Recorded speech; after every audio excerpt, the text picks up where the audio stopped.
you have it, all you transistor radio bugs. How'd that one grab you? That...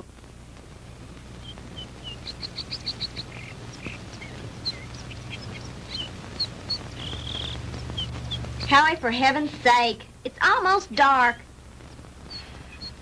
If you don't hurry up, we're gonna be late for the game.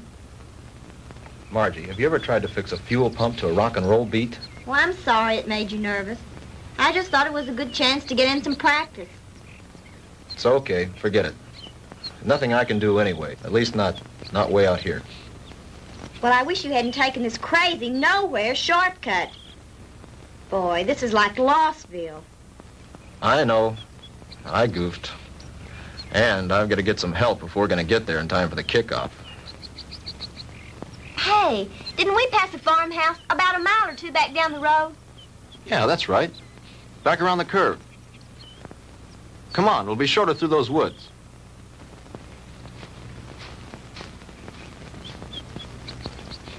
Oh, Howie, look. I don't think we ought to go on that property. Look, you want to get to the game, don't you? Of course I do. Then come on.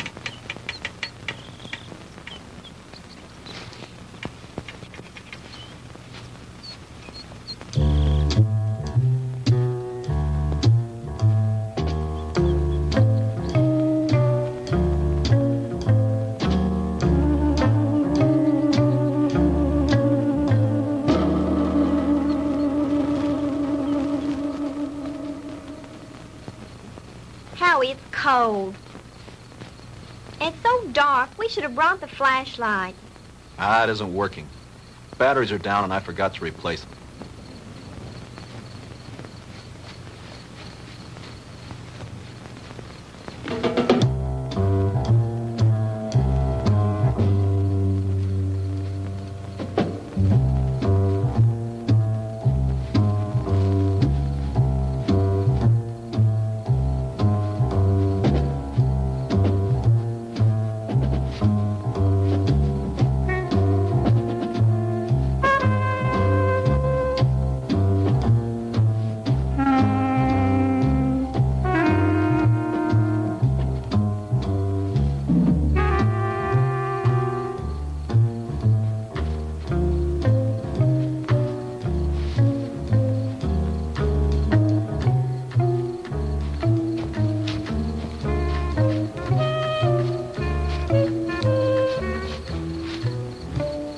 Like we've been walking for hours. Well, it can't be much further now. Hey, there's a light.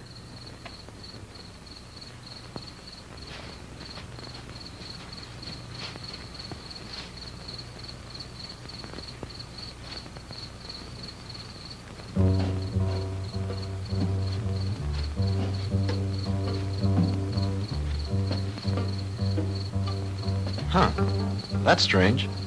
Campfire way out here in the middle of the woods and nobody around. Kind of creepy, isn't it? Yeah. Hold it right there, both of them. Hey, Dad, what are you made up for? I mean, what's the bit? Hey, now, don't point that thing at us. It could go off. Come on now, who are you guys? What kind of a joke is this? I mean, out here in the middle of... Joke, boy? You think this is a joke? Howie, I'm frightened. Look at him. It's got to be some kind of a gag. This can't be for real. Howie, what's it all about? I don't know. Honey, do as I tell you. You edge around behind me. Tell me between them and you. Then run like the devil. Howie, not alone? Do as I say. What are you two young'uns doing out here? Quick, don't let them get away! Run, Margie! Head for the car! Stop, boy! I'll shoot!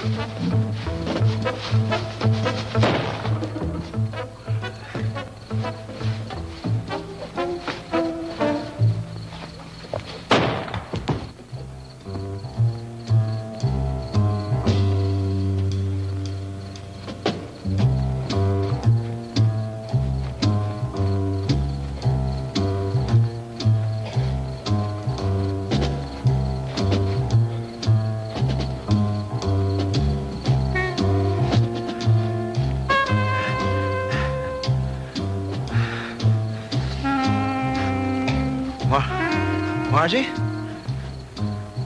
Margie?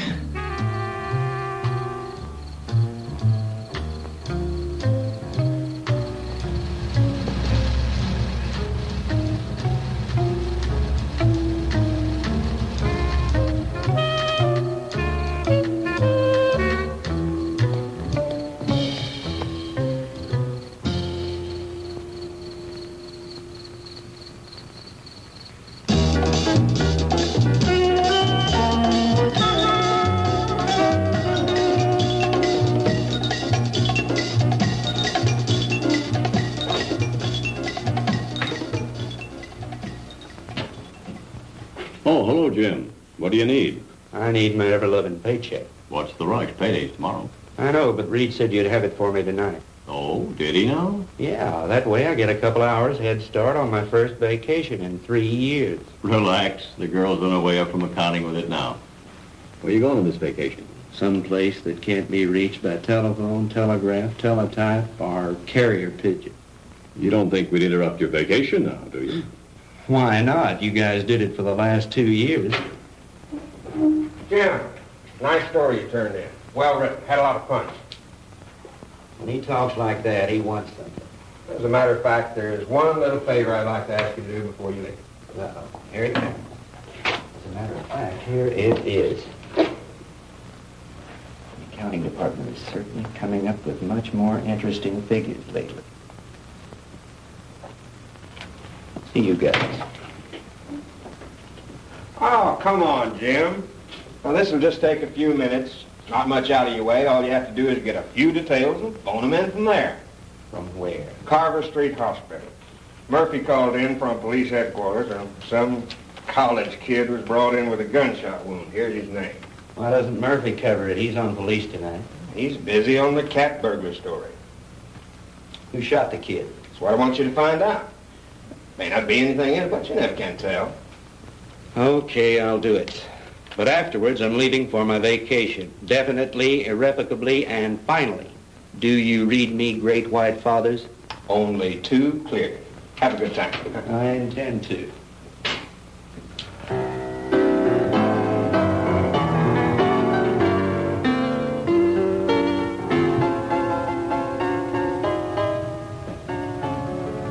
Hello, blonde girl. Why, James Crandall, what brings you here? Now, don't tell me. Let me guess. They sent you down for an egoectomy. Oh, what? An egoectomy. They're going to cut out that big, fat ego of...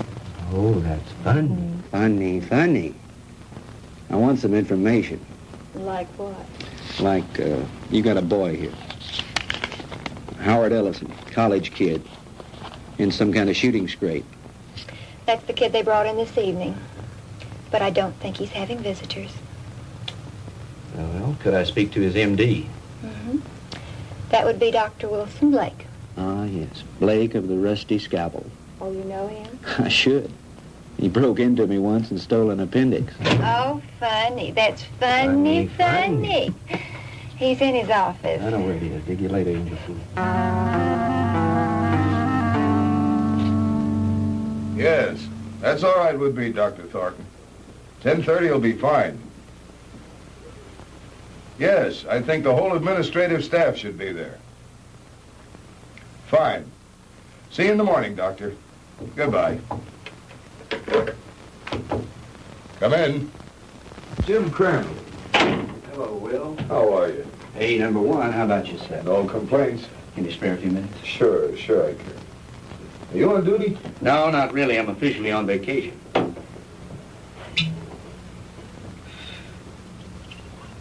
Soda? Just straight, thanks. I bet you're here for a story on that Ellison boy. Good bet. Sit yourself down. So are some friends of yours. They left about an hour ago. Uh-oh, the local gendarmes, no doubt. Right. Lieutenant Partain and a couple of his men. They talked to the boy for about an hour and then finally... Wait a minute. Talk to him? You mean the Ellison kid's able to talk? Sure, he wasn't hurt too badly. The bullet didn't enter any of his vital organs. But the nurse said he couldn't have any visitors. Well, he can't. At least not now. He was too tired after that session with Partain. I want him to get some rest. Well, when can I see him? In the morning. In the morning? But, Talk, I got to phone something into the editor. I can't fool around on this thing. I leave on my vacation tomorrow. Well, I envy you. We're so short-staffed here at the hospital, there's no telling when I'll be able to take a vacation. What did the kid say when he talked? He told a real weird story. The police have a transcript of it. I'd rather hear it from you if you don't mind. I don't think I should repeat it. I imagine the lieutenant would rather tell you himself. Oh, come off it, Doc. You know Partaine's not going to give me anything till he's good and ready. All right. All I can do is repeat what the boy said. But I'll warn you, you won't believe it. Suppose you try me. Well, this Ellison kid is a student at the university, a cheerleader, an honor student, an all-around popular kid. Early this afternoon, he and this co-ed... Co-ed? You mean there was a girl with him? Yes, one of the majorettes from the band, a girl named Margaret DeMar. DeMar? Couldn't be related to Sandy DeMar, the nightclub thrush. As a matter of fact, yes, her sister. Well, that adds a dash of color. What about the girl? I'm getting to that. Now, do you want to hear this story or not? Okay, go ahead. Well, early this afternoon, they left the university on their way downstate to that night game against Southern Tech. They had permission to drive down instead of going on the bus with the other students. They were running short of time, so they took a shortcut on one of those farm roads. Ellison's car started acting up and finally quit on them. They had to have help, so they started walking, trying to make it to a farmhouse. I said, hold it right there. Hey, Dad, what are you made up for? What are you two young'uns doing out here? Quick, don't let him get away! Run, Margie! Head for the car! Stop, boy! I'll shoot! He started running, and that's when he got shot. He got up and he kept on running. He made it back to the car. He looked around for the girl, and she wasn't there. After that, he blacked out. A passing motorist picked him up and brought him in, and that's the story the way he told it. You sure weren't kidding when you called it weird. I've heard some screwy ones in my time, but this one takes the prize. Yeah, that was exactly my reaction, at first. What do you mean at first? Well, sometimes I'm forced to alter my opinion by certain evidence. I don't know if you're aware of it, Jim, but my hobby is American military history. I collect historical military objects like some men collect stamps, like this item that was brought in by a patient a couple of months ago. You know what that is? Well, it looks like some kind of rifle slug. Mm-hmm. I have a cigar box full of those at home. My brother and I used to find those in the woods and dig them out of trees when we were kids, back in Georgia 30 years ago. It was one just like the one you're holding now that I took out of young Ellison's body and gave to the police this evening. And if you ask me, they're going to have to dig a long way back in their ballistics file to find anything that matches that. Yeah? Yeah. You see, that's a mini ball. The kind of a bullet they used during the Civil War.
Now, ladies and gentlemen, it is my privilege to present our heavenly little headliner and collector of 2 gold records, the girl with the orchid voice, Miss Sandra DeMar.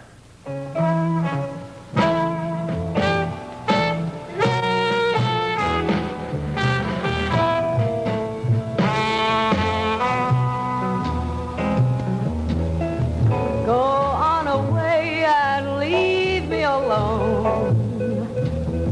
I want to be by myself when I cry. And there's gonna be some crying, 'cause I just told my baby goodbye. Get out of here and leave me alone. I don't care whether I live or I die, 'cause my life's already over. It ended when he told me goodbye.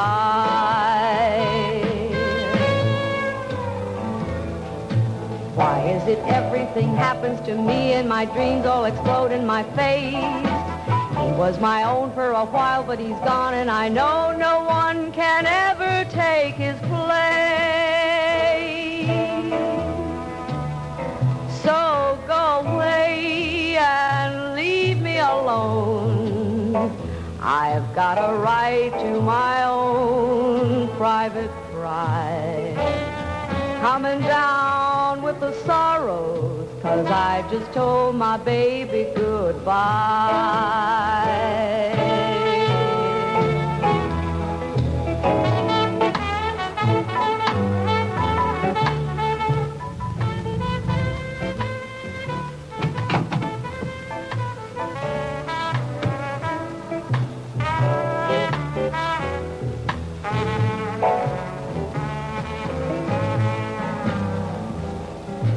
Why is it everything happens to me and my dreams all explode in my face? He was my own for a while, but he's gone, and I know Good evening, no Lieutenant. one. Evening, Ramon. No Is one this visit can official? ever take Oh, there's nothing to worry about. We'd like to talk to Miss DeMar when she's through singing. Will you give her something while you're waiting? Thank you, no, we're on duty. Leave me alone. I've got a right to my own private cry. I'm coming down with the sorrows, 'cause I just told my baby goodbye.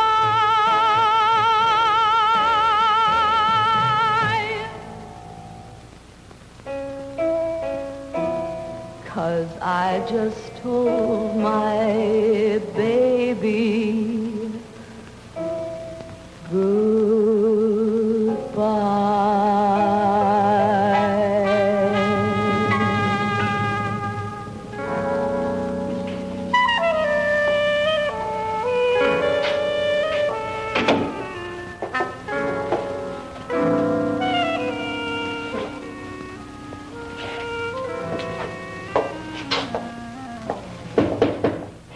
Yes, Sandy, are you decent? yes.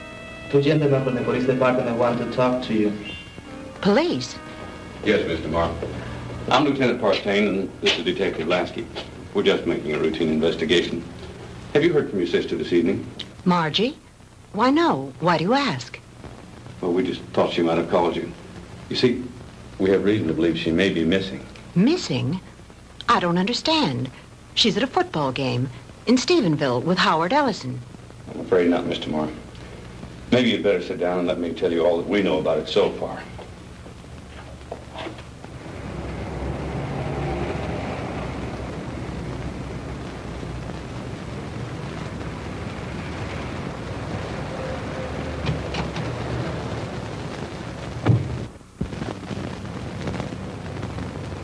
Well, Lieutenant Partain, is it a raid or a payoff? Lasky, we got the Walter Winchell of the Boondocks again. You been talking to the DeMar girl? So you know about it already. Yeah, but not enough. Can you fill me in? At this point, you probably know just about as much about it as we do. Why don't you stop by the office in the morning when we had more time to work on it? Oh, come on, Fred. Can't you give me something tonight? I start my vacation tomorrow. Good fishing.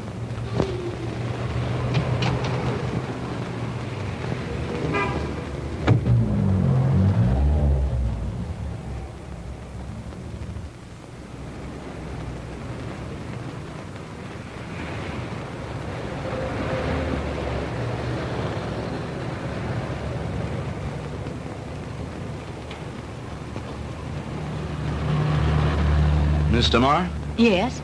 I'm Jim Crandall with the Sentinel. Could I talk to you a moment? I'm sorry, Mr. Crandall. I really haven't time to talk. I've got to get home in case my sister calls. Well, that's what I wanted to talk to you about. Could I give you a lift home? Thanks, but I'll take a cab.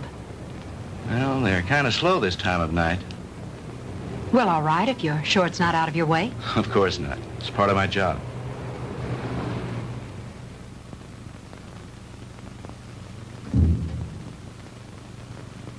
What's the matter? Mr. Crandall, I'm too upset to go home. You know my sister's missing. Yes, Do you know where it happened? just about. Would you drive me there? It's nearly 1 o'clock in the morning. Besides, what if she calls you? If she were going to call me, I'm sure she would have done so by now. It's nearly a 45-minute drive up there. Howie was picked up on a farm road just this side of Stephenville. If it's too much trouble, you can drop me at my apartment and I'll take my car. You're pretty determined to go, aren't If you? my sister's in trouble, I've got to be near her. Hop in. I need to go up there myself.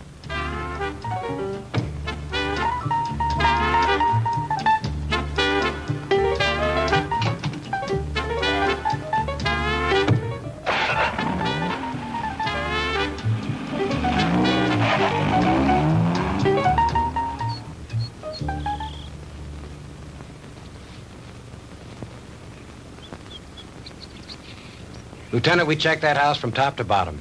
Nothing there. Okay, Lasky. As soon as the boys are through, have them go in and get some rest. We've done everything we can do here. Maybe the sheriff and his bloodhounds will turn something up. Right.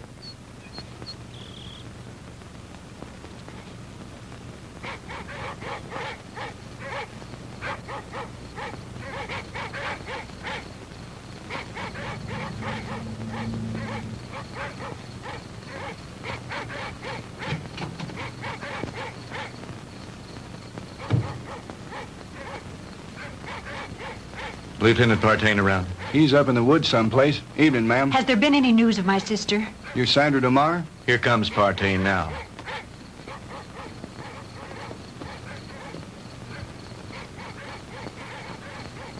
Lieutenant, have you found her yet? I'm afraid not. Crandall, what'd you bring her out here for anyway? I made him bring me, Lieutenant. Can you tell me anything about Margie? No, ma'am, I think you both made a trip out here for nothing. Why don't you go home and get some sleep? He's right, Sandy. You should do as he said. Jim, somewhere out there in that horrible blackness, it's my sister. Those dreadful dogs. They sound so terribly ominous. Oh, Jim.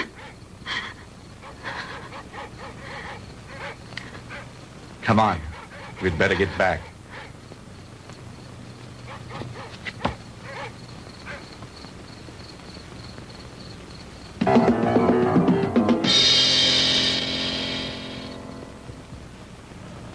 No, I'm going to check all the antique gun shops this morning, as soon as they open.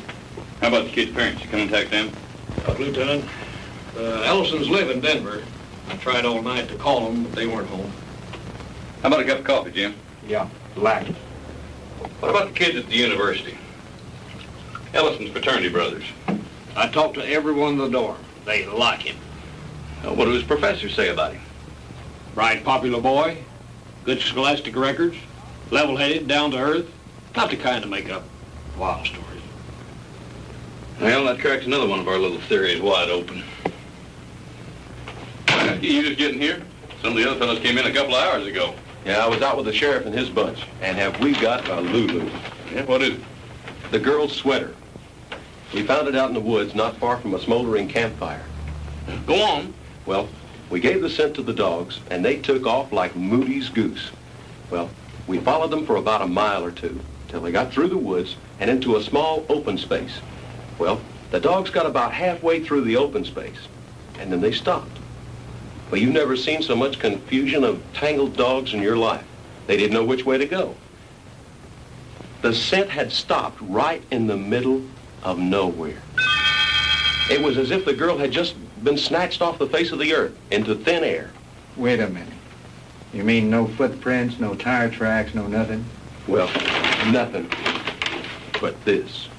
Well, so you found part of a costume. Costume? This is the real article. I checked it out. What do you mean, checked it out?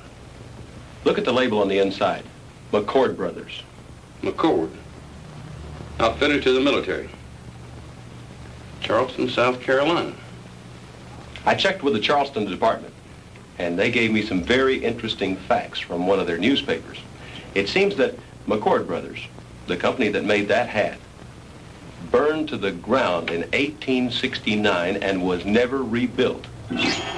It's been non-existent for over 100 years. This case is getting screwier by the minute, don't it, though? I'll have you run this down to the lab and then go home and get some sleep. How about me, Lieutenant? Sure, go on home. You've earned a rest. Well, what do you think? How was Mr. Marr when you left her? Shook up, naturally. She's spending the night with her girlfriend. Fred, about this whole mess, what's your opinion? I'm not paid to have opinions. I'm paid to put jigsaw puzzles together. But seriously, what do you think? I think there's a logical explanation to everything. Two men were in those woods in costume and makeup. Anyone knows there's lots of guys around nowadays who collect antique guns. They belong to clubs, they have meetings and shooting contests every so often. A couple of them got liquored up a little, wanted to have some fun and scare the kids. But something went wrong. It's as simple as that. My hunch is, as soon as they get up enough nerve, they'll come in, give themselves up. It's a nice theory, Jim, but what happened to the girl? Well, your guess is as good as mine.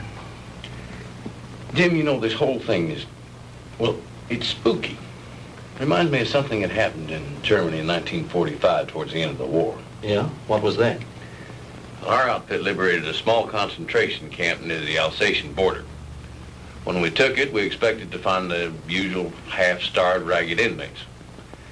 And you can imagine our surprise when we were greeted by about 50 young people, all a picture of perfect health. That sounds a little hard to believe after all I've read of Dachau and Auschwitz. Well, that's what made it hard to figure. Here were these kids, none over 21 and some as young as 5, living in apparent luxury. Good food, complete recreational facilities, no forced labor. Reminded me of a bunch of calves being fattened up for the kill. You mean there were no old people in the camp? There were a few, but not alive. We found their bodies in the rooms next to the ovens. Apparently, we'd taken the camp so fast they hadn't had time to dispose of the bodies. But before they left the night before, they blew up the largest building in the camp. It was some sort of a laboratory. And inside, amidst the rubble and blown into a million pieces, was the screwiest piece of machinery I've ever seen. Some sort of a crazy electronic apparatus. And half buried underneath it amidst the rubble, still strapped to a table, was an old man. Just barely alive. Our medics tried to save him, but they couldn't. Now here's the weird thing. This is the part we could never understand. In trying to identify him, we checked the camp records with the prison number tattooed on his arm. According to those records, that old man should have been an 18-year-old boy. What about the other bodies? Same thing. Their numbers indicated they all should have been kids. What type of experiments were they conducting there? We never found out. Even the young inmates weren't aware of why they were there. They never found the commandant of that camp to bring him to trial with the rest of the Nazi brass. His name was Ernst von Hauser. Did you ever hear of him? Well, he was a German physicist, a contemporary of Einstein's. I don't follow you. You mean you think there might be some connection between all that and what happened here last night? I'm not saying that, no. But just suppose, for the sake of argument, the Ellison kid did see two men out of the past of 100 years ago. That would mean somebody around here is tampering with time. Somebody was also tampering with time in that concentration camp. Now, wait a minute. Let me get this straight. You think that the machine found in that concentration camp was some kind of time machine, and that there may be another one like it around here. Is that what you're saying? I'm not saying anything. I'm just supposing. After all, they never found von Hauser. Lieutenant? Yeah, Walt. Captain wants to see you in his office. Wants you to bring the file on the Maddox case. Be right there. How am I ever going to turn in a story like that? That's your problem.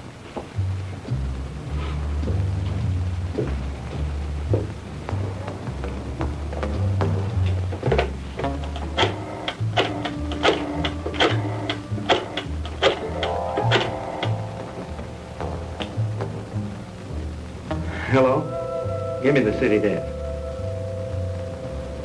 Hello, Reed? Crandall again. Would you tell Shaw I'd like to postpone my vacation and stick with the Ellison story? Yeah, that's right. You know that Pulitzer Prize you're always kidding me about? Well, if this thing turns out to be what it looks like, I just might win it. No, nothing new at the moment. I'll keep you posted. Yeah, I've got a little research to do in the library. Then I'm going to the hospital to interview the kid. Right. Talk to you later.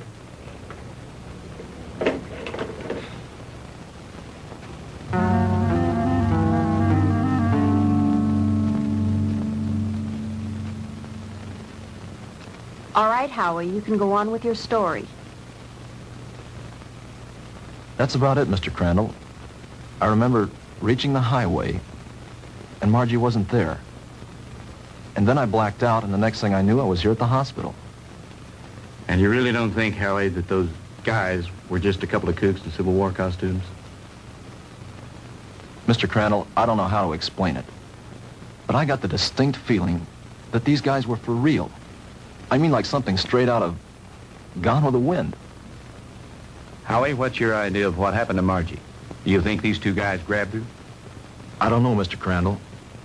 I don't know. That's what's bugging me out of my skull. Nurse, is Mr. Ellison awake? Yes, he is. He has another visitor, but you can go on in. Thank you.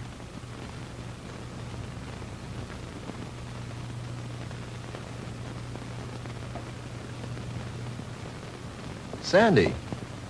Hello, Howie. How are you? Hello, Jim. Good morning. Have you heard anything from Margie? Not yet. I brought you some flowers. Thank you, Sandy. I'm sorry about all this. I mean... It's all right, Howie. Now, don't you worry. Whatever happens, I know it wasn't your fault. Jim, have the police found out anything yet? No new developments. I'm going up there in a little while and have a look around myself. I want to see the place in the daylight. Would you mind if I went with you? Of course not. I'd enjoy your company. Howie, would you forgive us if we ran off right away? Sure. I understand. I'll drop back in later. Bring you some magazines. Yeah. True Confessions and Ladies' Home Journal. Gee, thanks, Mr. Crandall. Those are two I never miss. See you later, Howie.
Looks like the typical haunted house, doesn't it, Jim? Yeah. The meadow where they found the cap and where Margie's trail ended is supposed to be nearby. Do you think this old place has anything to do with her disappearance, Jim? I don't think so. They searched it and didn't find anything. Her sweater was found somewhere in those woods. I think I'll have a look around.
Get out of here.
What happened? I don't know, but we better get back to the car.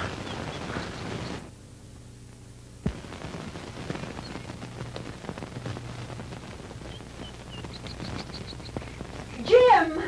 Oh, the car! It's gone!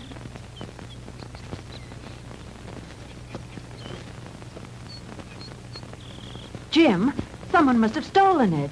I would have heard the motor start up. Besides, I have the key in my pocket. Well, this must be the wrong place. This isn't where we left it. This is where we left it, all right. But it looks different here. There are more trees than there were before. And that fence, that wasn't here when we came down the road. And the barbed wire fence is gone. Jim, we're lost. I don't think so. At least, not the way you mean. Jim, I'm frightened. It's all right. Let me think a minute. This road was paved, and now it's dirt. And there isn't a telephone pole in sight. I know. Jim, what is it? What's happening? I don't understand it. Where's the car? Where are we now? Jim, I know you know what's happening to us, and you won't tell me. And why not? What's going on? Fantastic. Incredible. I never really believed it.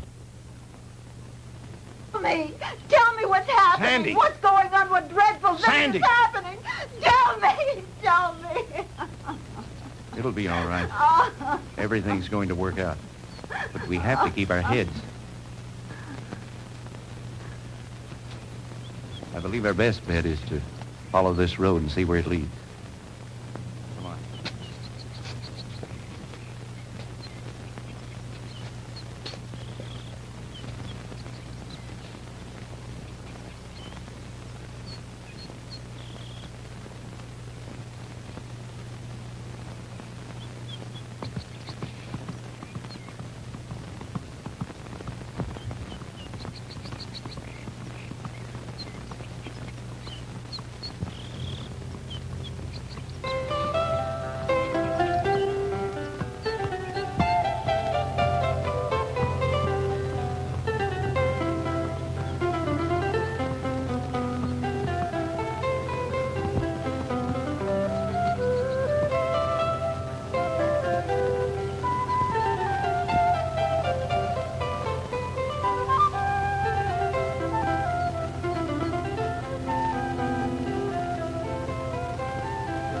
Jim, his clothing. I know. Ours are just as strange to him, especially your short skirt. Friend, what year is this?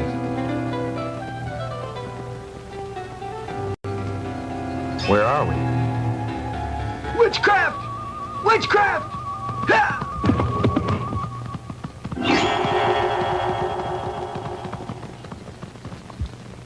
Jim.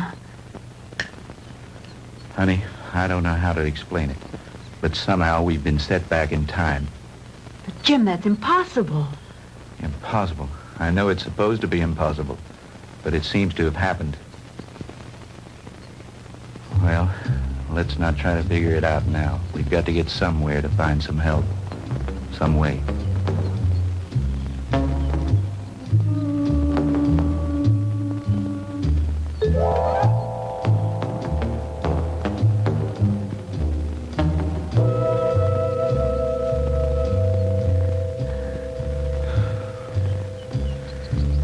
Jim, I'm sorry, but I don't think I can go any farther. I simply have to rest. All right. We'll stop for a while.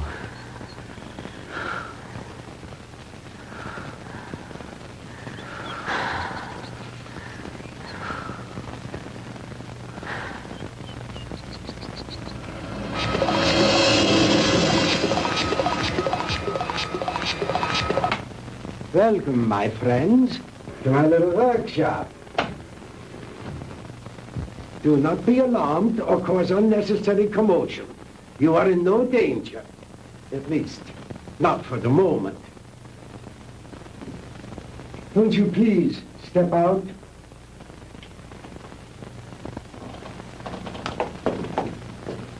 I am Dr. Ernst von Hauser. These are two of my assistants, Manfred and Wolf. Where are we? I told you. We are in my little workshop. And I tell you again, please do not be alarmed. What time is this? What century are we in? Does it matter, my friend? There really is no such thing as time, except as a relative measuring device in your own mind. We're not interested in double talk. What happened to Margaret DeMar? What have you done with her? Please, Mr. Crandall, you will please remain calm. What have you done with my sister? Your sister is entirely safe, Mr. Marr, and I assure you I did not bring her here intentionally. She certainly didn't come here of her own free will. I didn't say that. I brought her here to keep her from harm. Then where is she? Let me see her. But of course. To the armor! Come and see here. Schnell! To the armor. Bringen Sie Fräulein DeMar zu ihrer Schwester. Well,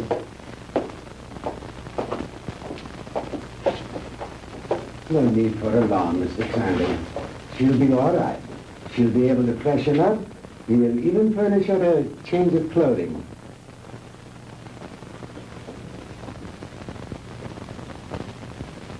I notice you were intrigued by my servant girl, Didiana. And well you might be. Just a few thousand years ago, She was serving in the court of Tutankhamun, one of the great pharaohs of Egypt. And now she is serving me. Quite an experience, is it not? This is like a fantastic nightmare. I don't understand any of it. How did you get Margie here? I was conducting an experiment with a pair of gentlemen from the past. When the girl and her boyfriend wandered into the machine's field of materialization and encountered them. They shot the boy. They might have killed the girl had I not teleported her here very quickly. And the 2 Reb soldiers? I sent them back to Shiloh, Mr. Crandall. But it doesn't matter. They probably died there anyway. Fantastic. Utterly fantastic. Tell me, Doctor, why did you send Sandy and me back to 1789? I admit I took advantage of you to conduct a little experiment. Oh, yeah, it was a little dangerous, but you see, no harm has come to you. super spectronic relativity? I believe that's what you once called it. Oh, then you are familiar with my work. To some degree, yes. I read up on you this morning in the library after talking with the police. Oh. And what did you learn about me? Quite a bit. I know of your early career and some of the brilliant discoveries you made in the field of physics, and that you were expelled from the International Congress of Physicists because of your theories. Ah, that was a humiliation which will soon be avenged, Mr. Crandall. But go on. What else did you learn of me? Well, I know that you were a friend and sponsor of Adolf Hitler, that you helped elevate into power in the 30s, and became the organizer and administrator of his Department of Scientific Warfare. That's another thing that puzzles me, Herr Doctor. Why a man of your brilliance should identify himself with a fanatical madman like Hitler. How dare you refer to Adolf Hitler as a madman? He was a great genius, ahead of his time. The world, in its ignorance, was not ready to accept him. The world did not accept him because he was a lunatic, bent on enslaving it. You call a man who is responsible for the mass murder of millions a great man, a genius? Anyone with enough intelligence to examine history knows there are times when lives must be sacrificed for the benefit of future generations. And he was willing to do this in order to lead his people into darkness, into oblivion. That's where he was leading them. And like all other power-crazed dictators before him, he failed. Thank God there were people in the world with enough courage to resist and to conquer him. What do you know in your stupid, petty little mind?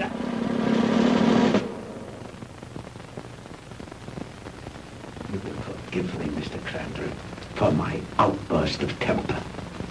You are, of course, entitled to your own opinion for whatever small purpose it may serve you. Let me enlighten you, Mr. Crandall, on a few things of which you and the rest of the world are unaware. Blame for the loss of the war cannot be laid to Hitler or his doctrines. It was I who failed him. Me and the General Staff. He called for weapons, super weapons, to turn the tide of war in those last few days. Because of my inability to deliver those machines soon enough, we were defeated. It might interest you to know that during those last few months of the war, we had almost perfected weapons so far in advance of anything that had gone before them as to make modern warfare in all its forms completely obsolete. Oh, if we had only had time for further experiments. I know of some of your experiments, like the ones carried out in a certain concentration camp. Oh, then you know about the aging machine. Yeah, they had almost perfected that one when the war ended. Oh, but that machine was one of the more primitive devices. like the jets and the rockets that we used so briefly. We were in the final stages, Mr. Crandall, of perfecting weapons that were truly astounding and against which you would have had no defense. A cannon that killed with sound waves, yet was completely silent. A giant generator gun that could electrocute whole armies in the field. Oh, and more, many more. We'd have only had a few more months to perfect those weapons. We could have plucked victory from the jaws of defeat. The Third Reich would have endured, not for 1,000 years as the Fuhrer dreamed, but forever. But the fact is that you failed, Herr Doctor. Failed and lost. But you are forgetting one thing, Mr. Crandall. That was 20 years ago. Since then, I have perfected and even improved on my original weapons. And we have conquered time. Dr. Einstein's so-called fourth dimension. Hitler will return, Mr. Crandall, and soon. Your victory was but a temporary one.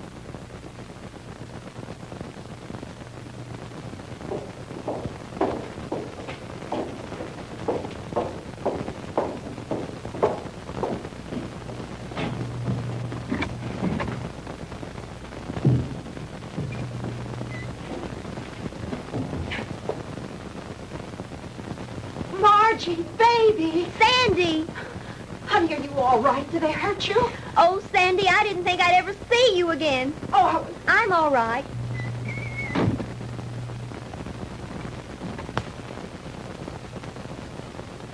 Let us out of here. Open this door. Let us out. Please, don't let them keep us here.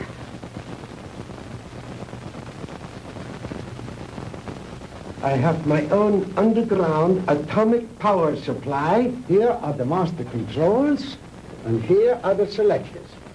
With this dial, I can control the century I wish to deal with.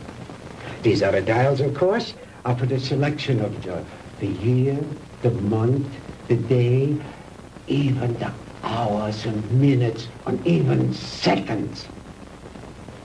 These are the acceleration switches with which I can control the velocity or speed of the passage of certain relative segments of time, just as you would increase or decrease the speed of an automobile.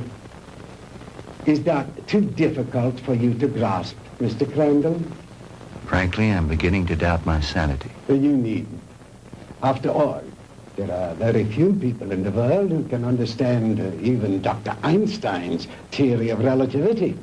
And my theories go far beyond his.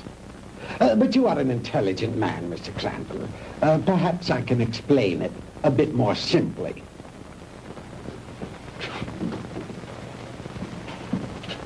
We will let this line represent the world. With a line here to represent the equator, and a mark here and a mark here for the north and south poles. If an aircraft starts here, this side of the equator, and starts going up and up and up, it is going north, toward the North Pole.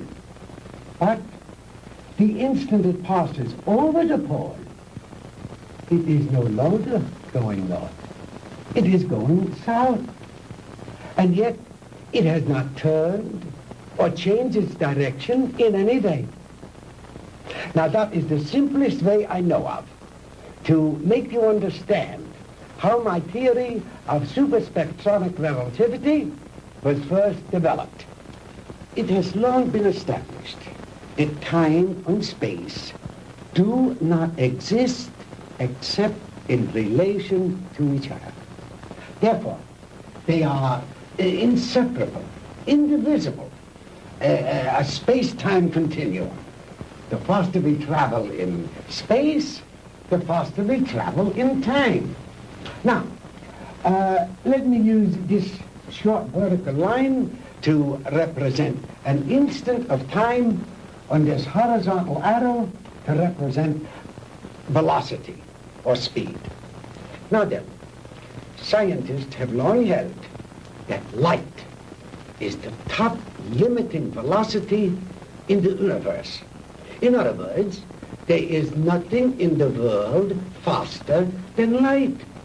And yet it is known that beta particles ejected from the nuclei of radioactive substances can attain velocities up to 99% that of light.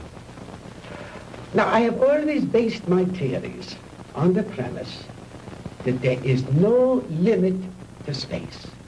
The universe is limitless.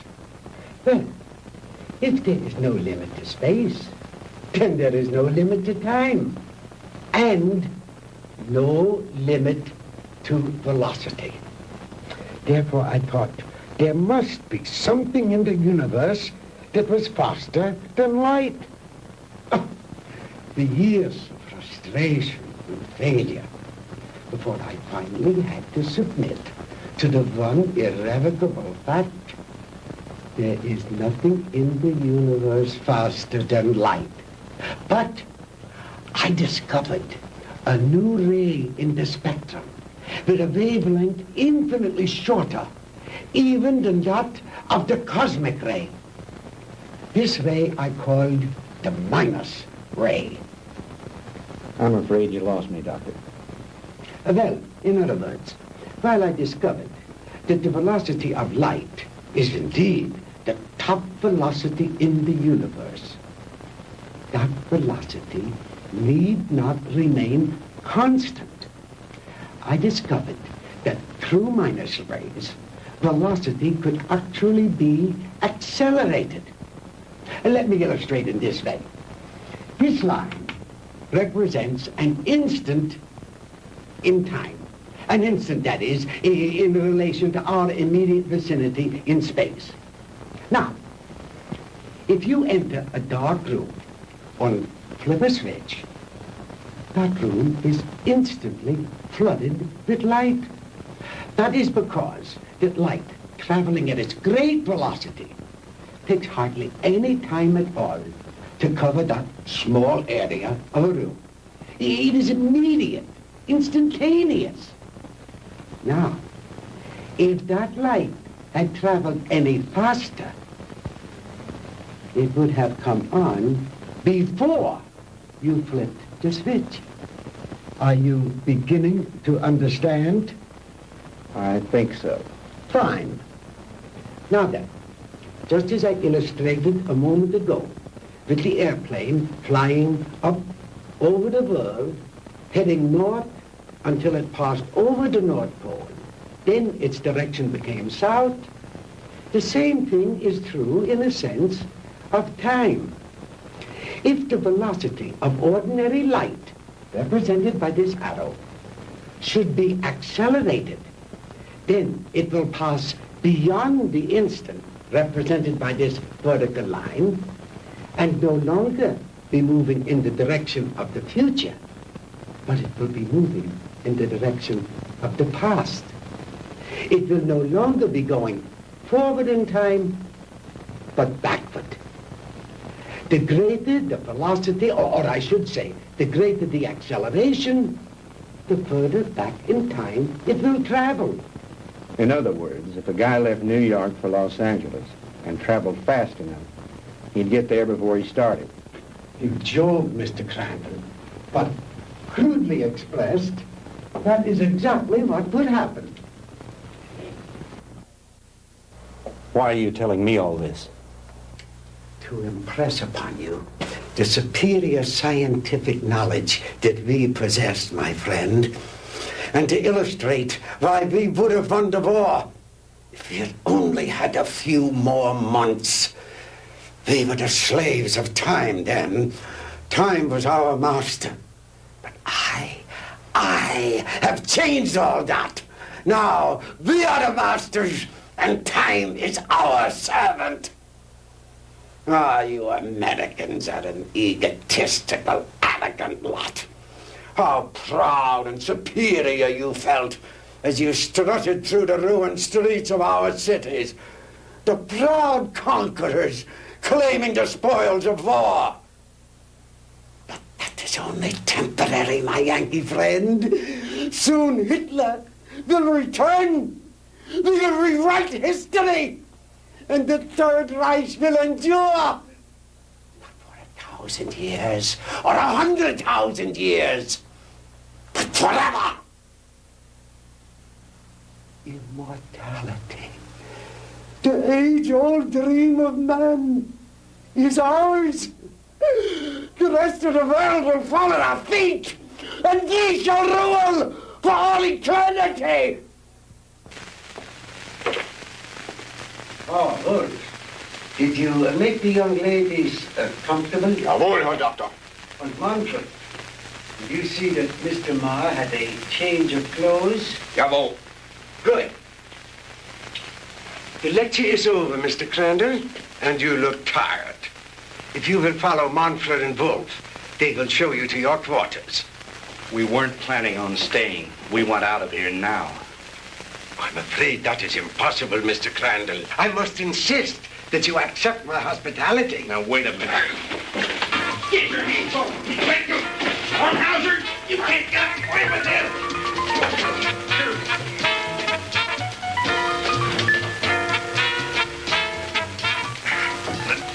Jim!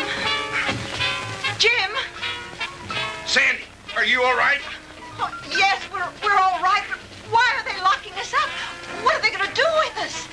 Nothing if I have anything to do with it. Oh! Oh, don't hurt him! Oh, don't hurt him! Oh.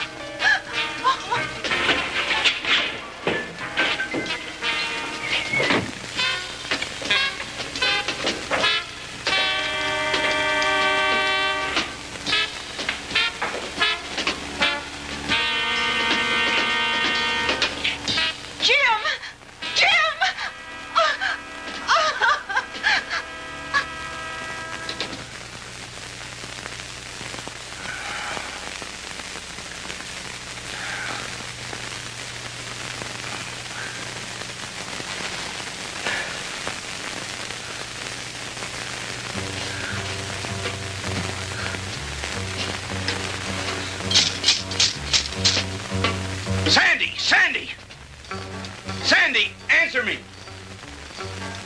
We're here, Jim. We're all right. How about you? Just a minor headache, honey.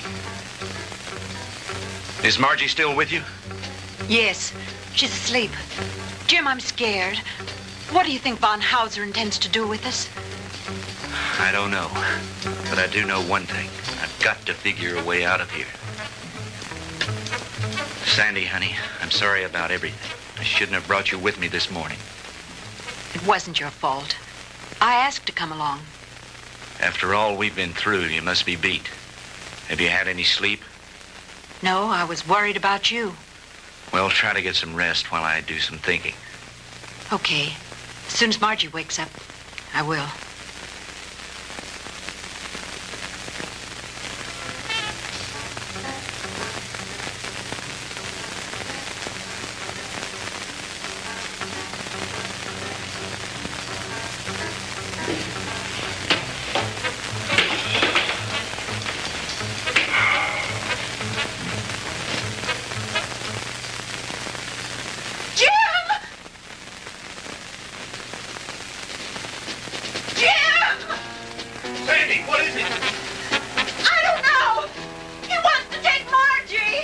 Kommen Sie her, Fräulein. No, Sandy, don't let him take me. Kommen Sie her. No, Sandy. No, leave her alone. Take your hands off her. Don't let him take me, Sandy. Don't let him take me. Turn her loose. Oh! Sandy, who is it? What's going on? No. What's going on in there? What's happening?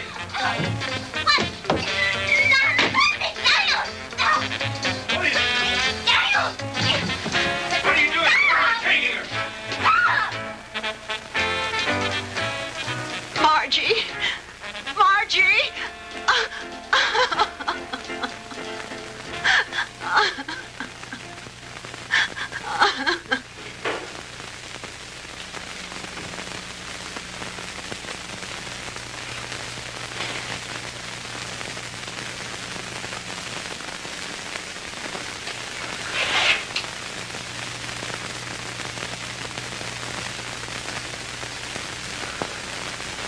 So you see, my dear, there was no reason for all that hysteria.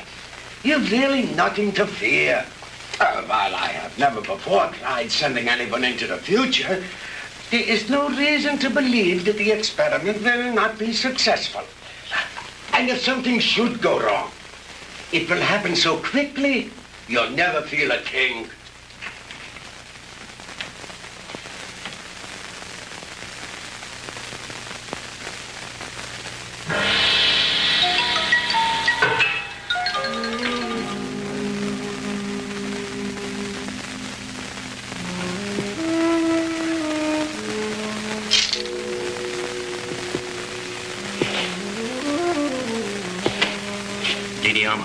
It is time you eat now.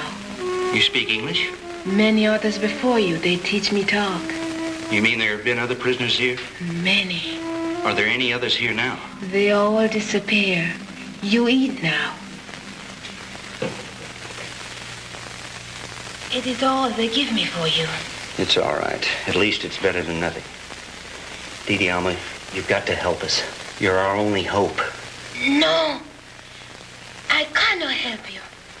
But you've got to. You're the only one. If you could get hold of the keys. No.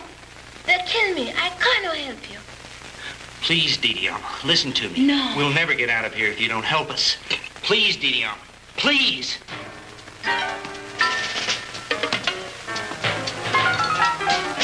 I bring you food. You eat. Thank you. Sandy, see if you can persuade her to help us. It may be our only hope. Someone come. I must go now. Was ist los, Herr?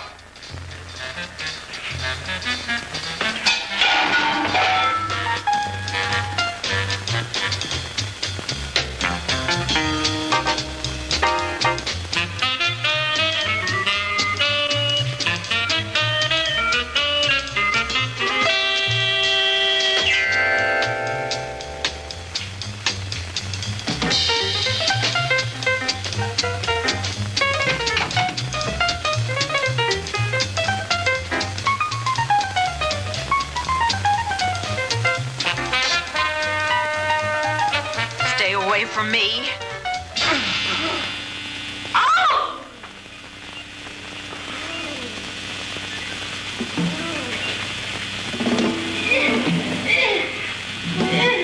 Sandy! Sandy!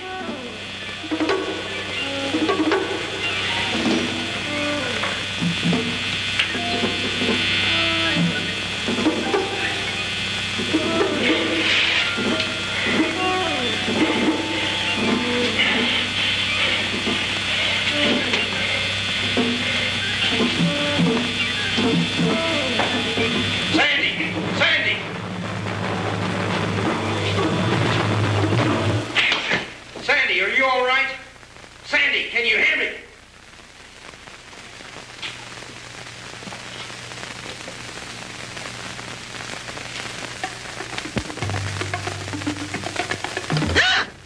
Sandy, honey, thank God you're safe. Quick, get his keys.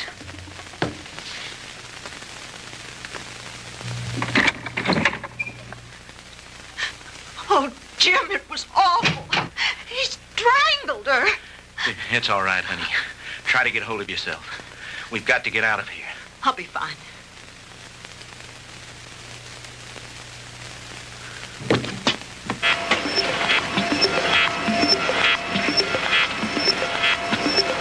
I told you, Mr. Maud, the struggle is useless. You will only tire yourself needlessly.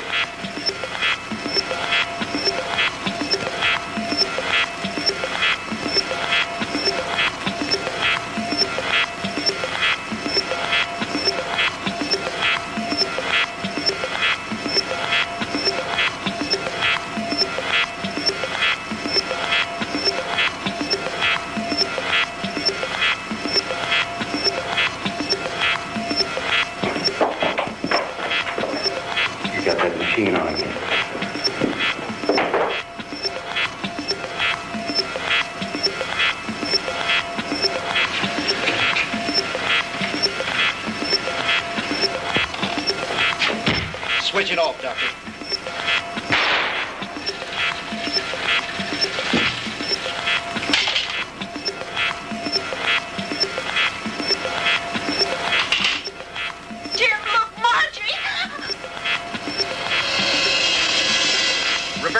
machine, Doctor. Bring her back. I cannot guarantee that, Mr. Crandall. I have never experimented with the future before. You insane, sadistic. If you don't bring that girl back, I'll empty this gun into that warped brain of yours.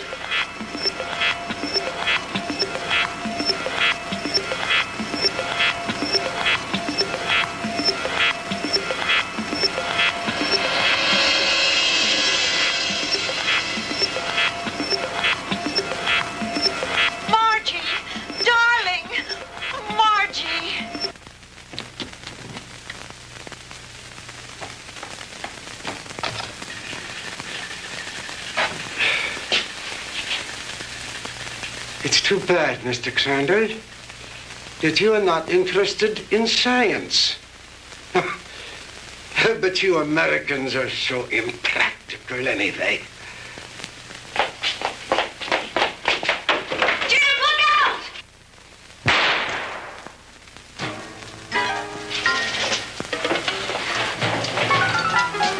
Just don't you try anything, Von Hauser. Don't try any.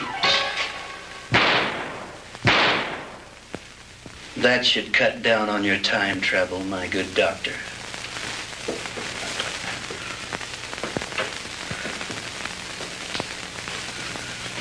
How about the attic? You searched that, didn't you? Yes, sir. That's where we found the Nazi soldiers and the radar equipment. Then this house has some connection. Crandall's car was found not too far from here. Von Hauser's headquarters must be around here somewhere.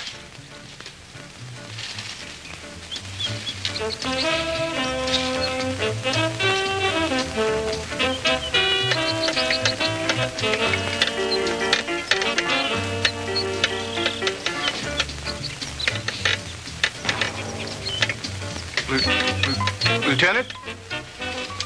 Yeah?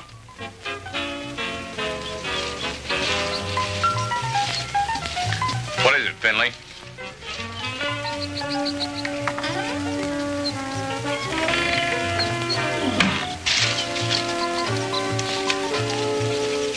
Jim, and the DeMars.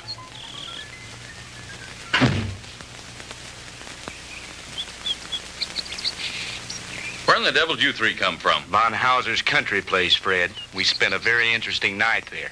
Where is Von Hauser? Down there in his laboratory. Listen. What's that sound? That's the machine. You'd better stop it before he gets away. Lasky, you come with me. Finley, you stay here with them. What machine? The time machine. The what machine?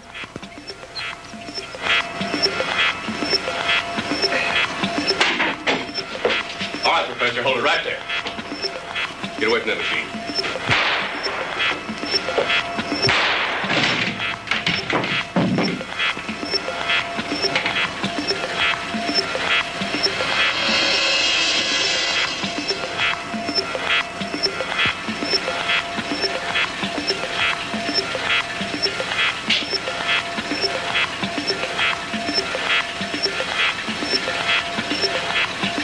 If I hadn't seen it with my own eyes, Lieutenant, I wouldn't believe it. I know. Lasky, if you ever tell anyone what I'm about to do, I'll have your job, so help me.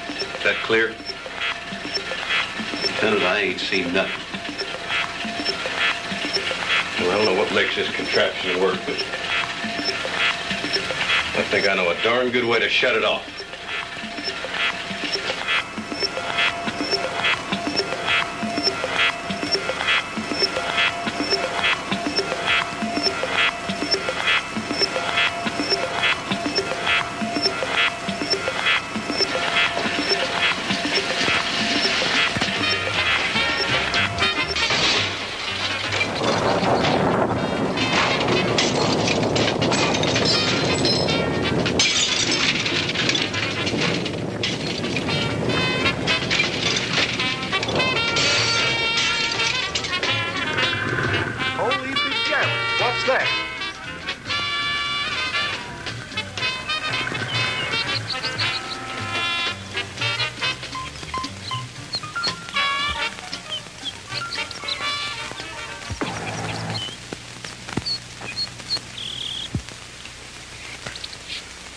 down there, Fred? Forget it. Finley, call Miller at headquarters. Have him send some of the boys out.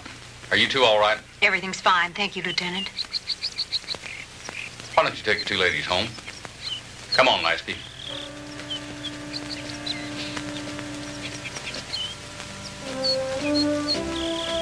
The machine? Mangled beyond repair or recognition. Too bad the big brass didn't get a chance to look it over, isn't it? But why, Fred? You had no right. No right, huh? Listen, the way I figure is like this. Sooner or later, some other joker is going to invent a machine just like it. Maybe by then the world will be ready for it. God only knows we aren't now. Hydrogen bombs are enough for people to worry about. Yesterday should be left alone. Because today, the world has enough problems just trying to make sure we'll have it tomorrow.